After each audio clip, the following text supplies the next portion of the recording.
चलते हैं आपको गोरखपुर, जहां पर प्रेस क्लब की नई कार्यकारिणी का शपथ समारोह कार्यक्रम को संबोधित कर रहे सीएम योगी आदित्यनाथ क्या कुछ कह रहे हैं, सुन पाते हैं। अलग अलग रूपों में देखने को मिल रही है, लेकिन उसके महत्व को लोकतंत्र के प्रति आग्रही कोई भी समाज कभी कम तर करके नहीं आंक सकता। उसकी प्रासंगिकता लोकतंत्र के प्रति जब लोगों के मन में भाव आया होगा तब से ही किसी न किसी रूप में रही है, और आज के वर्तमान के कालखंड में तो इसकी कल्पना भी नहीं की जा सकती है कि मीडिया के बगैर लोकतंत्र की कल्पना हो। लोकतंत्र की प्रासंगिकता पर प्रश्न चिन्ह ही खड़ा करेगा अगर मीडिया को अप्रासंगिक कर दिया जाए। और गोरखपुर ये केवल एक महानगर नहीं है। गोरखपुर ये पूर्वी उत्तर प्रदेश का एक केंद्र बिंदु है,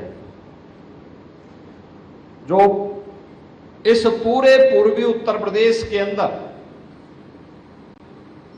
केवल 25 लाख या 50 लाख लोगों का अपने एक मार्केट के रूप में, एक बाजार के रूप में, एक महानगर के रूप में नहीं, बल्कि यहां पे शिक्षा के लिए, स्वास्थ्य के लिए, रोजगार के लिए, व्यापार के लिए और साथ साथ राजनीतिक गतिविधियों को भी प्रभावित करने वाला एक महत्वपूर्ण केंद्र बिंदु गोरखपुर है। और इस महत्वपूर्ण केंद्र बिंदु में प्रेस क्लब में कैसी कार्यकारिणी होनी चाहिए, प्रेस क्लब सामाजिक सरोकारों से उसका क्या संबंध होना चाहिए, इन सभी मुद्दों को गोरखपुर जर्नलिस्ट प्रेस क्लब तय करता है। क्योंकि यहां पे जो कुछ आप करेंगे स्वाभाविक रूप से उसका प्रभाव जनपद पर, अगल बगल के जनपदों पर और अन्य संस्थाओं पर पड़ेगा। इसलिए एक जवाबदेह कार्यकारिणी बने, और वो जवाबदेह कार्यकारिणी जन सरोकारों के साथ जुड़ करके अन्य संस्थाओं को भी उसके साथ जोड़ने के लिए संवेदनशील बना सके, उसके प्रति समर्पित कर सके। इसमें इस नई कार्यकारिणी की भूमिका अत्यंत महत्वपूर्ण और प्रासंगिक होगी। बहनों और भाइयों, याद करिए मीडिया की भूमिका देश की स्वाधीनता आंदोलन में। ऐसे इस देश में स्वतंत्रता संग्राम सेनानी थे जिन्होंने मीडिया से ही अपने कैरियर को आगे बढ़ाने का काम किया था। राष्ट्रपिता महात्मा गांधी उनमें सबसे पहला नाम आता है। उन्होंने उस समय जो पत्रकारिता की थी, जिस प्रकार का लेखन किया था, जिस प्रकार के समाचार पत्रों को उन्होंने उस समय प्रोत्साहित किया था, यह किसी से छुपा हुआ नहीं है। लोकमान्य तिलक, जिन्होंने जन चेतना को जागरूक करने में उस समय एक बड़ी भूमिका का निर्वहन किया था, और जन चेतना को जागरूक करने के लिए लोक परंपराओं का क्या महत्व हो सकता है, उस समय गणपति महोत्सव के माध्यम से उन्होंने उसको एक नई ऊंचाई तक आगे बढ़ाने का काम किया। पंजाब केसरी लाला लाजपत राय, वे स्वयं भी एक पत्रकार थे और उत्तर प्रदेश में क्रांतिकारियों के सिरमौर के रूप में, जिन्हें हम आज भी स्मरण करते हैं उनकी लेखनी के लिए, गणेश शंकर विद्यार्थी, कानपुर से उन्होंने अपनी लेखनी को, जिन धारदार लेखनी के माध्यम से उस समय के जज्बे को उन्होंने झकझोरा था, आज भी वह हम सबके लिए स्मरणीय बना हुआ है। याद करिए, जब इस देश के लोकतंत्र का गला घोंटा जा रहा था, तब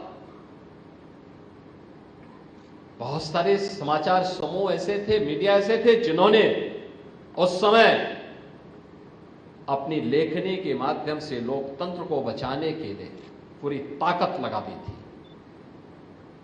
लड़े थे। ये देश रहना चाहिए, देश का लोकतंत्र रहना चाहिए, इसके लिए उन्होंने स्वयं के कैरियर को भी दांव पे लगाने में कोई संकोच नहीं किया था। मीडिया की भूमिका हमेशा, हम लोग इस बात को मानते हैं कि यह निरंतर एक परिवर्तनशील माहौल में भी उसकी प्रासंगिकता को कभी कम नहीं किया जा सकता, और उसी प्रासंगिकता की दृष्टि हम लोग जब इस आयोजन के बारे में मुझे जानकारी मिली, तो मैंने कहा नहीं, मैं लखनऊ का कार्यक्रम 2 घंटे बाद में बनाऊंगा, लेकिन मैं एक गोरखपुर प्रेस क्लब के कार्यक्रम के साथ बहुत दिनों के बाद हम लोगों को इस प्रकार के आयोजन के साथ जुड़ने का अवसर प्राप्त हो रहा है, तो इस कार्यक्रम में जरूर मैं भाग लूंगा कि हम सही चीजों को, सही तथ्यों को जनता जनार्दन के प्रति अपनी लेखनी के माध्यम से प्रस्तुत कर सकें। यह महत्वपूर्ण इसलिए है, चाहे वह विधायिका हो, कार्यपालिका हो या न्यायपालिका। याद रखना, कोई भी संवैधानिक संस्था अपने आप को लोकतांत्रिक व्यवस्था में जन सरोकारों से अलग नहीं रख सकती। आम जन से उसके संपर्क और संवाद और उसके प्रति उसकी जवाबदेही, उसकी संवेदनशीलता और उसकी कार्य पद्धति के माध्यम से दिखते हैं और दिखने चाहिए। लोकतंत्र नहीं होता तो क्या देश के अंदर जो आज विकास के प्रति और लोक कल्याण के प्रति एक सरकार पूरी संवेदनशील तरीके से निर्णय करते हुए उन्हें आगे बढ़ाने का काम कर रही है, क्या ये हो पाता? क्या देश के अंदर 25 करोड़ लोग गरीबी रेखा से उभर पाए होते, जिन्हें पिछले 10 वर्षों के अंदर शासन की विभिन्न वेलफेयर स्कीम के माध्यम से जोड़ करके उनके जीवन में व्यापक परिवर्तन करने का काम किया गया? लोकतंत्र नहीं होता तो क्या हम देश के अंदर गांवों के लिए, गरीबों के लिए, किसानों के लिए, नौजवानों के लिए, महिलाओं के लिए बनने वाली इन योजनाओं को इतने प्रभावी तरीके से प्रस्तुत कर पाते? संभव तो नहीं होता।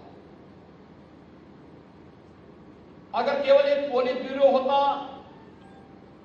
एक दलीय व्यवस्था होती, कोई राजतंत्र होता, उनके अपने एजेंडे होंगे। बहुत सारे राजतंत्र ऐसे भी रहे हैं जिनके लोकतंत्र के साथ, उन मूल्यों के साथ उन्होंने अपने आप को जोड़ने का प्रयास किया, एक नैतिक बल से उत्प्रोत होने का प्रयास किया, लेकिन फिर भी लोकतंत्र में तो केवल जनता जनार्दन की ही आवाज सुनी जानी है।